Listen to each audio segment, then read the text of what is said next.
Prince లో శ్రీరస్తు శుభమస్తు sale వైభవం Vaibhogam March 19 నుంచి ఏప్రిల్ 10 వరకు.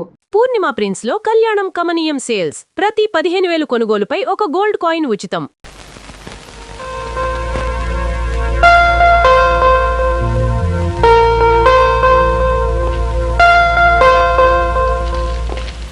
ఎక్స్క్యూజ్ మీ మేడం, yes ఈ క్వశ్చన్ పేపర్స్ ని ఒకసారి చెక్ చేయాలి. ఇటు ఇస్తారా? ఇది చెక్ చేయడం ఏంటి బాబు? ఏమి లేదు, ఈ రోజుల్లో కాలేజ్ స్టూడెంట్స్ కి క్వశ్చన్ పేపర్స్ తో పాటు ఆన్సర్ పేపర్స్ కూడా సప్లై చేస్తున్నారట. Is it? yes what mister Rajasekhar? Yes madam, కొన్ని చోట్ల గైడ్స్ కూడా సప్లై అయిపోతున్నాయి. Is it? ఆ కేసును నా చేతులతో నేనే పట్టుకున్నాను madam. All right madam, everything is okay. అది సరే, మిమ్మల్ని ఎప్పుడో ఎక్కడో చూసినట్లు. అదే ఆఫ్ కోర్స్ మాది పోలీస్ డిపార్ట్మెంట్ కదండి. ఏ పొలిటికల్ మీటింగ్స్ లోనో ఏ ప్రైమ్ మినిస్టర్ పక్కన చూసుండొచ్చు. Of course, maybe. చూడండి, మీ ఎగ్జామినేషన్ టైం అవుతుంది. Thank you right, exam time అవుతుంది.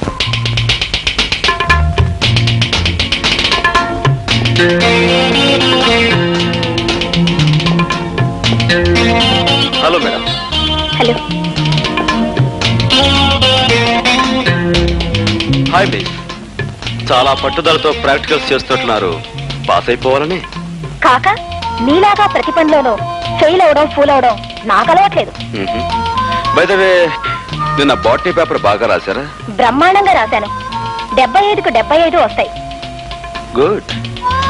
అన్నట్టు స్వపరాగ సంపర్కం గురించి బాగా రాశారా? ఉదాహరణలతో సహా డీటెయిల్డ్ గా రాశాను. మరక్కడే పప్పులో కాలేశారు. మిగతా వాళ్ళందరూ పరపరాగ సంపర్కం గురించి రాస్తే మీరు రెచ్చిపోయి స్వపరాగ సంపర్కం గురించి అందులోనూ ఉదాహరణతో సహా పేజీలు రాసేశారు. గుడ్. అందుకు మీ పేపర్ తిద్దే ఆ పెద్ద మనిషి మీకు పెద్ద కోడిగుట్టు, ఐ మీన్ 0 ఇవ్వబోతున్నాడు. అదేమిటి? నాకు ఇచ్చిన క్వశ్చన్ పేపర్ కి నేను కరెక్ట్ గానే.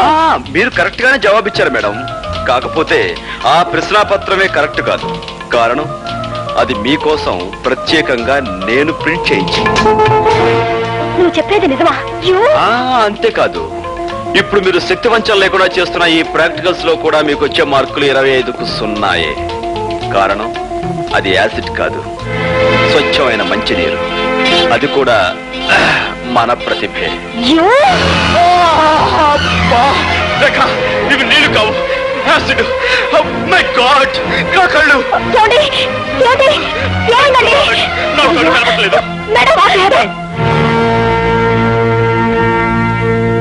తగలడు. బాస్, ఇదిగో బాగా నటించి మంచి పేరు తెచ్చుకో. చూపిస్తాను పడాక.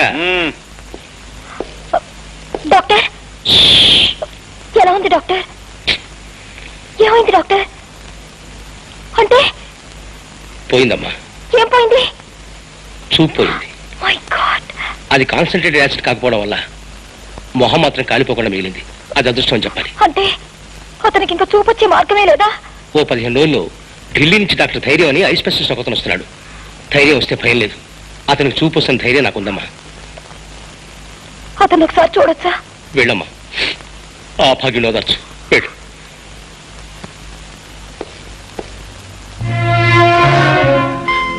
ఎవరు? ఓ, డాక్టర్ గారా?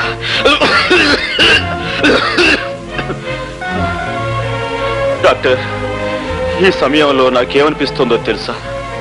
నా కంటి ముందున్న ఈ నల్లటి కాటుకు లాంటి చీకట్లో ఒకదానికొకటి తేడా తెలియక తాడుకి పావుకి, పావుకి తాడుకి, లంగాకి లుంగీకి, లుంగీకి లంగాకి, పెసరట్టుకు దోశకు, దోశకు పెసరట్టుకు, చీకటికి వెలుక్కి, వెలుక్కు చీకటికి తేడా తెలియక నా బ్రతుకంతా అతుకుల బతుకై, గతుకులు అతుకై.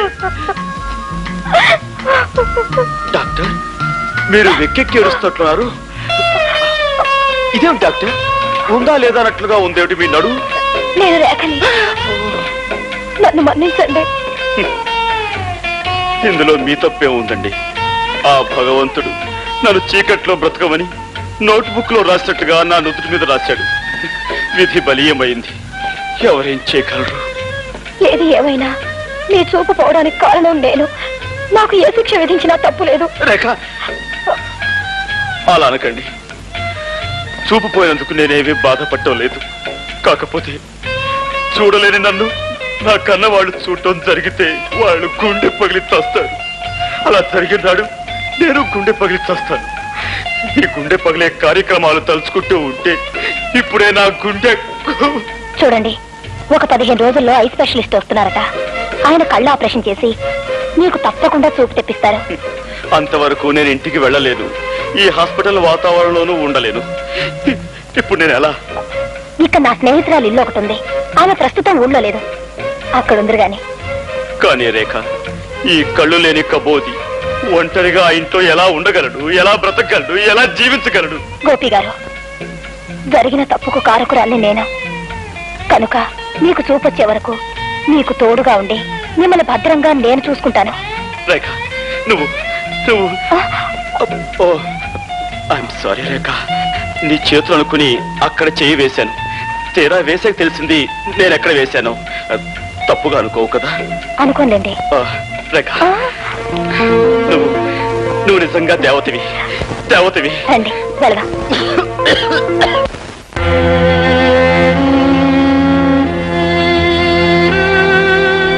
వీళ్ళే సార్ 3 రోజులుగా నిరాహార దీక్ష చేస్తున్నారు. వీడు వీళ్ళ లీడర్. ఏమయ్యా పెద్దయినా, ఏమిటి మీకు వచ్చిన బాధ? ప్రభుత్వం వారు ఏర్పాటు చేసిన విధంగా మాకు ఆహార పదార్థాలు ఏం అందటం లేదండి. మాకు న్యాయం జరగాలని మేము నిరాహార దీక్ష చేస్తున్నాం. భలేవాడివయ్యా, అందుకని అన్నం మీద కూర్చుంటావా? మీ కష్టం సుఖం చూడటానికి కదా నేను ఇక్కడుంది. మీకు న్యాయం జరిగేటట్టు చూసే బాధ్యత నాది. పద రాబోయే అన్ని విషయాలు ఆఫీస్లో మాట్లాడుకుందాం. లే లోపల పద.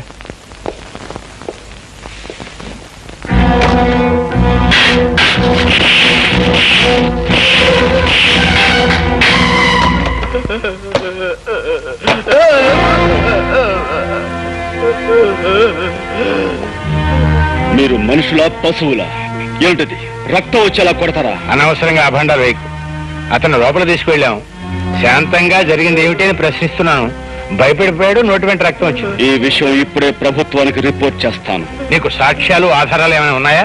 ఏమయ్యా, ఇతను మనం ఏమైనా చేశామా? ఆఫీసర్, ప్రతి సత్యానికి సాక్ష్యం ఉండదు.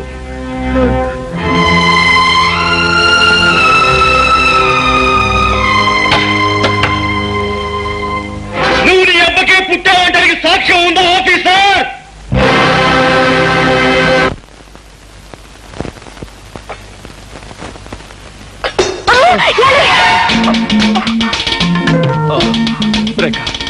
సమయానికి నువ్వు వచ్చి పట్టుకున్నావు కాబట్టి సరిపోయింది. లేకపోతే కింద పడిపోయి ఏ కాలో విరగొట్టుకునేవాడిని. దాంతో గుడ్డితనానికి తోడు ప్రత్యేక ఆకర్షణగా కుంటికాలు ఒకటి మిగిలిండేది. అసలు నా తోడు లేకుండా ఎందుకు కదిలారు? గుడ్డి పీనుగునైనా ఆకలి తప్పుతుందా, తింటం తప్పుతుందా? వంట పూర్తయిందా? ఇక్కడే అయిందండి. రండి.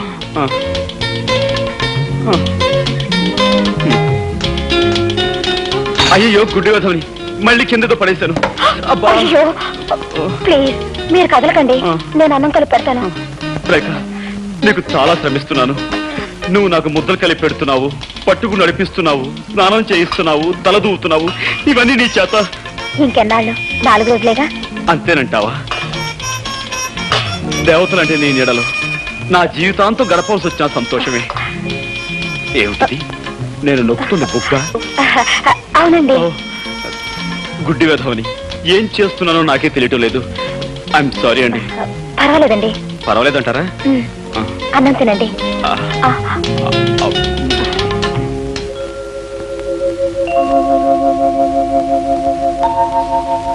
ఏమండి? ఏమిటి? మీరు అక్కడే కదలకుండా కూర్చోండి, నేను ఇప్పుడే స్నానం చేసి వస్తాను. అలాగే రేఖ.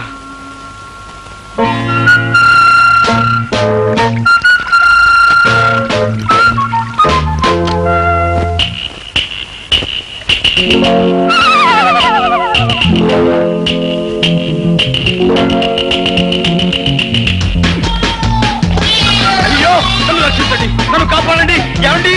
అయ్యో, హెల్ప్ హెల్ప్ హెల్ప్! ఏమండి, నన్ను రక్షించండి, నాకు చాలా భయంగా ఉందండి. ఏమండి? ఏదో మీద పడిందండి, మెత్తగా దూదు బోట్ల మీద పడేసరికి నా గుండె అదిరిపోయిందండి. అందుకే మిమ్మల్ని కేకేశాను. ఇంతకీ ఏమిటండి అది? పిల్లండి, ఏ బల్ల మీద నుంచో మీ మీద దూకుంటుంది. పిల్ల? దాని కారణంగా మిమ్మల్ని కంగారు పెట్టాను. ఏమండి, ఏమిటండి ఇదంతా తడితడిగా ఉంది? సబ్బు.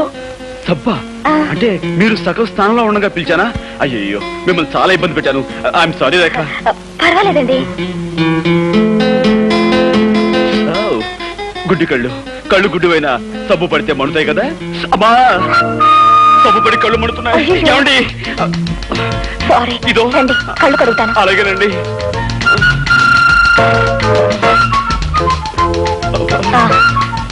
తిరగండి.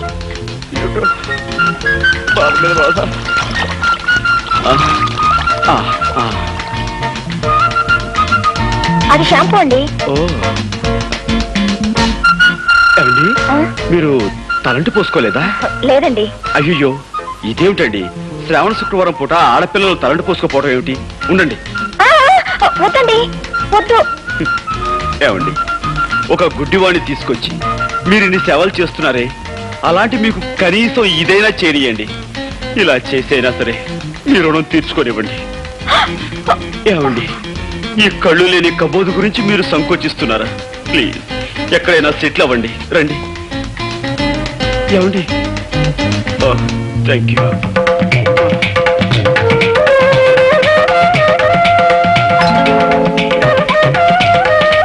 ఏమండి, ఇంతకు ముందెప్పుడు అమ్మాయిలకు తలంటు స్నానం చేయించలేదు. కరెక్ట్ ప్లేస్ లోనే చేస్తున్నాను కదా.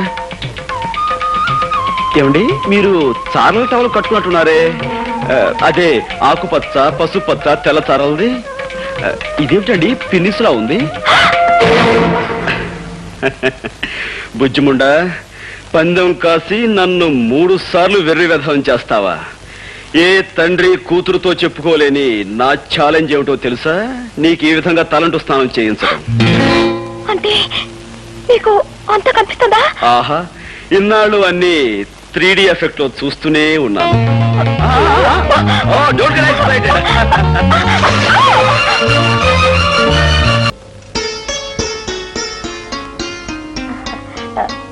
గోపి గారు లేరా అండి?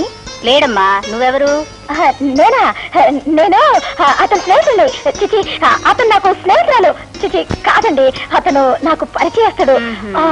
ఆయన మీకు అమ్మగారు కదండి? వాడు నాకు అమ్మ కదమ్మా, నేనే వాడికి అమ్మ. నా ఉద్దేశం కూడా అదే.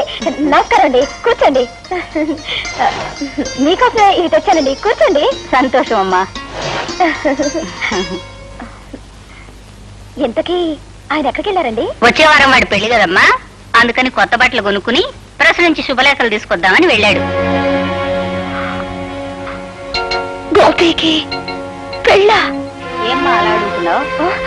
అబ్బే ఏం లేదు. నాకు మీ ఇద్దరి విషయం మా వాడు చెప్పాడులేమ్మా. చెప్పేశారా?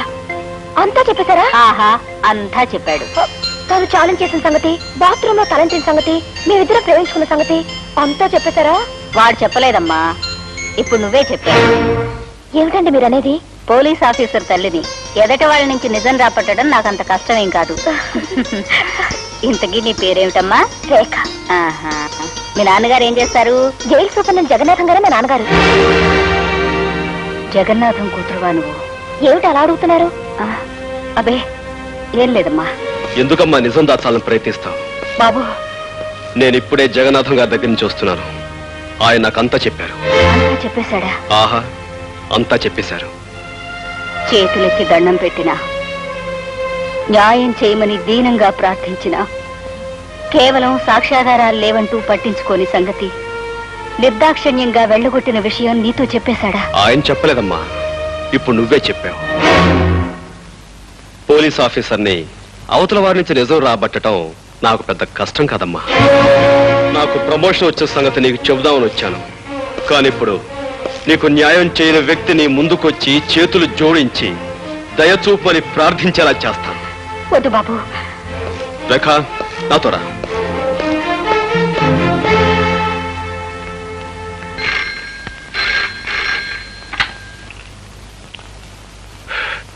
Yes Jagannatham here. ఎవరు? ఇన్స్పెక్టర్. ఏమిటి విశేషం? వాట్? నమ్మలేకపోతున్నాను. ఒక ఆడపిల్ల ఒక మగాన్ని రేపు చేయడమా? ఎలా కుదురుతుంది? కుదిరిందని అతను కంప్లైంట్ ఇచ్చాడు, చేశారని ఆ పిల్ల ఒప్పుకుంది. మధ్యలో మీరెందుకండి అనవసరంగా బీపీ తెచ్చుకుంటారు? పీపీ గారు, బాబు ఇవి నక్షత్రాల్లో ఉన్నాయి. డాక్టర్, ఆమె నా మానాన్ని అతి దారుణంగా దోచుకునే సమయంలో ఆమె చేతుగోళ్లు నా భుజంలోకి దిగబడ్డాయి. కావాలంటే నా పేక మీద చూడండి, దంతక్షతాలు కూడా ఉంటాయి. అవును డాక్టర్, పెళ్లి కావలసిన వాణ్ణి, ఆస్కలిత బ్రహ్మచారిని, నీకు తమ్ముళ్ళంటి వాణ్ణి నా మానాన్ని దోచుకోవద్దని ఎంత బ్రతిమిలాడినా, ఎంత ప్రాధేయపడినా ఆమె నా మాట వినిపించుకోకుండా. ఆడపిల్ల మగవాణ్ణి రేపు చేయడం ఏమిటయ్యా? చాలా విచిత్రంగా ఉందే. అదెలా సాధ్యం? ఎలాగంటే ఆ సృష్టి కార్యం జరగడానికి నువ్వు సంసిద్ధుడు అయ్యావు అంటే నీకు స్పందించే ఉండాలి మనస్సు. నువ్వు సంసిద్ధుడు కాకపోతే ఆ సృష్టి కార్యం జరగదనే చెప్పాలి. నువ్వు సంసిద్ధుడు అయ్యి ఆ కార్యం జరిగిందంటే అది బలాత్కారం కింద రాదే. లాయర్ గారు, అరిటాకు లాంటి నా జీవితాన్ని ముళ్ళు లాంటి ఆడపిల్ల ముక్కలు చెక్కలు చేసిన తర్వాత కూడా మీరు ఇలా మాట్లాడడం చాలా అన్యాయం. ఇన్స్పెక్టర్, మీరు ఫోన్లో చెప్పిన నిజమేనా? అవును సార్, పట్టపగలు పార్కులో మీ అమ్మాయి గారు ఆయన్ని మానభంగం చేశారండి. What rubbish talking? అయ్యా, ఈయన భుజాల మీదున్న నక్షతాలతోనూ ఈయన పీక మీదున్న దంతక్షతాలతోనూ మీ అమ్మాయి గోళ్ళు పళ్ళు పరికించి చూడగా ఎంత ట్యాలీ అయితే మాత్రం అమ్మాయి అబ్బాయిని రేపు చేయటం ఏంటి?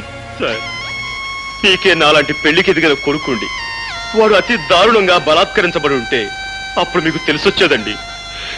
పెళ్లి కాని పవిత్రమైన అస్కలిత బ్రహ్మచారిని ఇలా పాడైపోతే తలెత్తుకుని ఎలా తిరిగేది, సమాజంలో ఎలా బ్రతికేది? కావాలంటే అందుకు ప్రత్యక్ష సాక్షులు ఉన్నారు. అవును బాబు, ఆ పిల్ల అబ్బాయి మీద కురికి చొక్కా లాగేసి ప్యాంటు పీకేస్తూ తుప్పల పక్కకు తోసిపోయిందండి. ఈ అబ్బాయి అరుపులు, ఆ తుప్పలు కదిలిపోవడం నాకు కళ్ళలో చూసామండి. ఈ రోజుల్లో మగవాడి మానానికి భద్రత లేకుండా పోయిందండి. ఏమిటమ్మా ఇది? నిజమా? అవును డాడీ. కర్మ, ఎందుకు చేసావు అలాంటి పని? డాడీ, యాపిల్ పండు లాంటి అతన్ని చూడగానే నన్ను నేను నిగ్రహించుకోలేకపోయాను. ఆవేశంలో అలా రెచ్చిపోయాను. జరిగిన దానికి నన్ను మన్నించండి. ఒక కన్నె పిల్లవాడిని దయా దాక్షిణ్యాలు లేకుండా ఆడదన్న అహంకారంతో అతి దారుణంగా మానభంగం చేసిన ఈ నీచురాల్ని వదిలిపెట్టాను. ఏమైనా సరే కోర్టుకి ఇడుస్తానని కోల్పోయిన నా బ్రహ్మచర్యం మీద ప్రమాణం చేసి చెప్తున్నాను. Thank you doctor. సాక్షులు రండి.